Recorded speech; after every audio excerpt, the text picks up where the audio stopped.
नमस्कार दोस्तों आज मैं आपके लिए आपके सभी एग्जाम के लिए साइंस जीके से संबंधित महत्वपूर्ण प्रश्नों को लेकर आया हूं जो आपके हर एग्जाम के लिए, चाहे रेलवे एग्जाम हो, एसएससी एग्जाम हो या किसी भी स्टेट का वनडे एग्जाम हो, सभी के सभी एग्जाम के लिए इंपॉर्टेंट क्वेश्चन है। और मैंने सभी क्वेश्चन सेलेक्टेड और इम्पोर्टेंट लिए हैं। और अगर आप इन क्वेश्चन को अच्छे से याद कर लेते हो तो आपको इन क्वेश्चन में से क्वेश्चन देखने को भी मिलेंगे। और अगर आप इन क्वेश्चंस में से पहले भी जितने क्वेश्चंस के आंसर जानते हैं वो हमें कमेंट बॉक्स में बताएं, और आपको 100% नए क्वेश्चन भी इस वीडियो में देखने को मिलेंगे। तो चलिए शुरू करते हैं फर्स्ट क्वेश्चन से। तो फर्स्ट क्वेश्चन है हमारा, चावल के धोने से कौन सा विटामिन नष्ट हो जाता है? तो चावल के धोने से जो विटामिन नष्ट होता है वो होता है विटामिन बी। विटामिन बी का वैज्ञानिक नाम थायमीन होता है, और विटामिन बी की कमी से दोस्तों बेरी बेरी नामक रोग हो जाता है। और विटामिन बी को कॉम्प्लेक्स समूह विटामिन बी कहा जाता है। नेक्स्ट, त्वचा के नीचे छोटी रक्त वाहिका क्या कहलाती है? तो त्वचा के नीचे छोटी रक्त वाहिका जो कहलाती है वो कहलाती है केशिका। केशिका त्वचा के नीचे छोटी रक्त वाहिका कहलाती है। नेक्स्ट, तंत्रिका तंत्र का विकास सर्वप्रथम किस जीव में हुआ था? तो मानव शरीर में पाई जाने वाली सबसे बड़ी जो कोशिका है वो तंत्रिका कोशिका है, जिसे न्यूरॉन भी कहा जाता है। और इसका जो विकास हुआ था वो सबसे पहले हाइड्रा जीव में हुआ था। आपको ऑप्शन ए याद रखना है। नेक्स्ट, मस्तिष्क का वह हिस्सा जो बुद्धि, स्मृति और भावनाओं का केंद्र होता है क्या कहलाता है? तो वो कहलाता है सेरिब्रम। रक्त को धमनियों से सिराओं में जिन सूक्ष्म नलिकाओं के माध्यम से प्रवाहित किया जाता है उन्हें क्या कहते हैं? तो रक्त को धमनियों से सिराओं में जिन सूक्ष्म नलिकाओं के माध्यम से प्रवाहित किया जाता है उन्हें कहते हैं केशिकाएं। नेक्स्ट, मछली के यकृत के तेल में कौन सा विटामिन पाया जाता है? तो मछली के यकृत के तेल में विटामिन ए और डी पाया जाता है। टीबी जिसे ट्यूबरकुलोसिस या तपेदिक भी कहते हैं किसके द्वारा होता है? तो ये होता है दोस्तों जीवाणु के द्वारा। उत्सर्जी पदार्थ किन दो भागों में बटे होते हैं? तो उत्सर्जी पदार्थ की अगर हम बात करें तो ये बटे होते हैं दो भागों में, एक तो कार्बनिक उत्सर्जी पदार्थ और नाइट्रोजनी उत्सर्जी पदार्थ। उत्सर्जी पदार्थ होते क्या है? तो वे होते हैं जिन्हें मानव उत्सर्जन के रूप में बाहर निकालता है, जैसे पसीने के रूप में निकालना या पेशाब के रूप में निकालना, वे उत्सर्जी पदार्थ होते हैं। नेक्स्ट, हैजा रोग किसके कारण होता है? तो हैजे की अगर हम बात करें तो ये होता है जीवाणुओं के द्वारा। और हैजा रोग में जल की कमी आकर रक्त का संचार धीमा पड़ जाता है, और ये मक्खियों के द्वारा होता है। ऑप्शन बी सही आंसर है। हैजा रोग किस जीवाणु द्वारा होता है? तो सही आंसर है विब्रियो कोलेरी के द्वारा। नेक्स्ट, मेंढक का वैज्ञानिक नाम क्या है? तो मेंढक का जो वैज्ञानिक नाम होता है वो होता है राना टिगरीना। राना टिगरीना मेंढक का वैज्ञानिक नाम है। दोस्तों आप इन क्वेश्चंस को अच्छे से तरीके से याद कर लेना, आपको छोड़ने नहीं है कोई भी क्वेश्चंस। और जो मैं क्वेश्चन सीरीज आपको क्लास वाइज करा रहा हूं, एक बार आप इन सभी प्रश्नों को अच्छे से याद कर लेना, उसके बाद कोई भी किताब आपको लेने की आवश्यकता नहीं होगी। ना ही चाहे तो आप कोई प्रैक्टिस सेट उठाकर देख लेना, या किसी भी पेपर को जो पिछले पूछे हुए हैं वो उठाकर देख लेना। इन क्वेश्चंस में से बाहर कोई क्वेश्चन आपको देखने को नहीं मिलेगा। अगला क्वेश्चन है, बड़ी माता जिसे स्मॉल पॉक्स भी कहा जाता है और छोटी माता को चिकन पॉक्स कहा जाता है की खोज एडवर्ड जेनर ने कब की थी? तो एडवर्ड जेनर ने चेचक की टीके की खोज भी की थी, और इन्होंने बड़ी माता की खोज की थी 1796 को। नेक्स्ट, न्यूट्रॉन की खोज किसने की थी?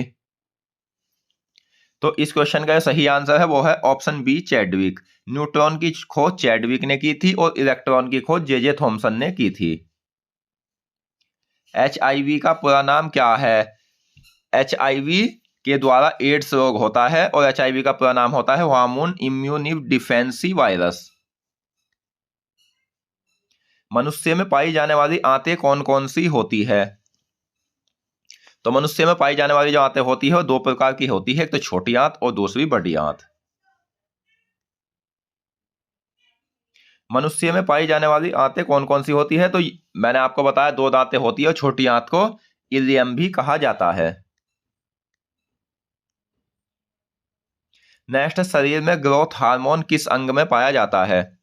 तो ग्रोथ हार्मोन वो हार्मोन होता है जिससे शरीर की वृद्धि रुक जाती है, जैसे बौनापन हो जाना या कोई भी वृद्धि रुक जाना। और वो हार्मोन जो पाया जाता है दोस्तों, वो मस्तिष्क में पाया जाता है। और वहीं बात करें ग्रंथि की, तो ये पीयूष ग्रंथि में पाया जाता है। जैसे शरीर में पाया जाने वाला ग्रोथ हार्मोन किस ग्रंथि में पाया जाता है? तो सही आंसर है पीयूष ग्रंथि। नेक्स्ट, शरीर का संतुलन बनाए रखना किसका कार्य होता है? तो शरीर का संतुलन बनाए रखना जो कार्य होता है वो सेरिब्रम का होता है। ऑप्शन सी सही आंसर है।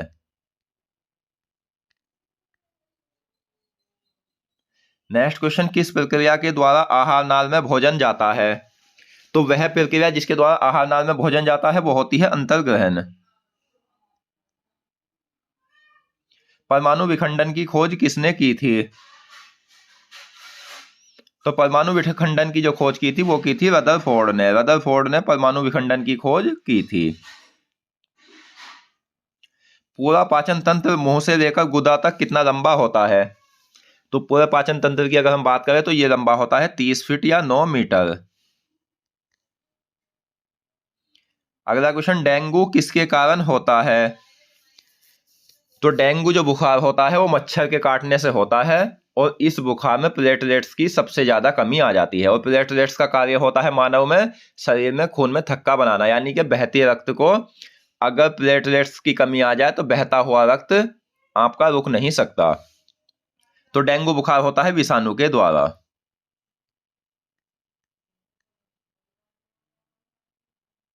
नेक्स्ट, एंजियोप्लास्टी में किस रोग का उपचार होता है? तो दिल का दौरा पड़ना या स्ट्रोक जैसी समस्याओं में डॉक्टर जो सहारा लेते हैं वो एंजियोप्लास्टी का लेते हैं। तो ये रोग जो संबंधित है वो हृदय रोग से संबंधित है। वह उपचार जिसमें बैलून कैथेटर की सहायता से अवरुक्त धमनियों को खोलकर हृदय में सामान्य रक्त प्रवाह बहाल किया जाता है, तो वो रोग कौन सा होता है? तो वो होता है एंजियोप्लास्टी। वह उपचार होता है। ल्यूकेमिया यानी कैंसर किसे प्रभावित करता है? तो कैंसर प्रभावित करता है दोस्तों WBC श्वेत रक्त कणिका को। WBC अमीबा के आकार की होती है और WBC ये शरीर में गश्ती सेना की भांति कार्य करती है, यानी कि ये शरीर में हानिकारक जो होते हैं पदार्थ उन्हें नष्ट करती चलती है, जीवाणुओं को। नेक्स्ट, मानव उत्सर्जन तंत्र में कौन कौन भाग लेते हैं? तो उत्सर्जन तंत्र वो होता है जिसके द्वारा शरीर से उत्सर्जित पदार्थों को बाहर निकाला जाता है, जैसे मूत्र के द्वारा और जी पसीने के द्वारा। तो ये सब उत्सर्जित पदार्थ होते हैं। तो इसमें शामिल होते हैं ये सभी वृक्क, मूत्र नलिका, मूत्राशय और मूत्रमार्ग, ये सभी मानव उत्सर्जन तंत्र में भाग लेते हैं। वे कार्बनिक यौगिक जो पाचन के बाद ग्लूकोज में बदल जाते हैं क्या कहलाते हैं? तो सबसे सरल जो मोनोसैकेराइड होता है दोस्तों वो होता है ग्लूकोज। और जी ग्लूकोज जो है त्वरित ऊर्जा देता है और ये कार्बोहाइड्रेट के अंतर्गत आता है। सही आंसर है ऑप्शन सी। कार्बोहाइड्रेट शरीर को कितने प्रतिशत ऊर्जा प्रदान करते हैं?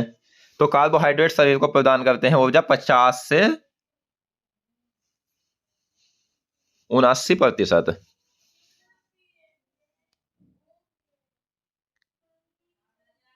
दोस्तों आज की इस वीडियो में हमने बायोलॉजी से संबंधित महत्वपूर्ण प्रश्नों को पढ़ा और मैं आशा करता हूं क्वेश्चंस आपको अच्छे समझ आ गए होंगे। तो मिलते हैं नेक्स्ट वीडियो में। धन्यवाद।